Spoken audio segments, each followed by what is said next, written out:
Rajváson 327 társadalmi munkás ember dolgozott.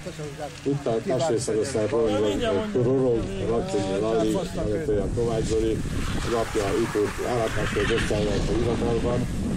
Ő is ott nőtt föl a ekkora gyerekként ott föl mellettünk a pályán. Azért mondom, hogy itt van azért hagyománya, talán föl tudják érezteni ezt a dolgot Kanizsán. Meg hát nem csak Kanizsán, mindenhol. Mert ugye azt láttam, hogy Fennámbari volt 10 futam, most van 4 futam, tudom, mert Kanizsán övezek, és most vidékiek nem kellünk örömet. Ugye pestiek nem tudják csinálni.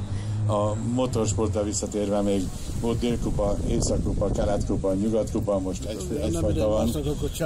Örülünk, hogy egy bajnokság összejön valamiből. Hát mindenhol a pénz, a rallipályákat nem mondom, a rally versenyek számát nem mondom. Van, amikor Kanizsán 147 első osztály indult és 82 másodosztály versenyző. Most ilyen 80-100 mezőn hagyják összenek a tapsolat. A tapsolna a rendező, azt mondom, mert hát ő is rendező. Nem adott csinálni, meg találva a dolgot. Remélem, hogy jobbra fog a dolog, most már bízunk benne. Köszönöm szépen, csodálatos végszó, így legyen. Én is azt gondolom egyébként, hogy pontosan az ilyen rendezvények tudják újraéleszteni az autósportot. Egyetértünk? Bízunk benne, hogy mindenkinek további szép napot kívánok.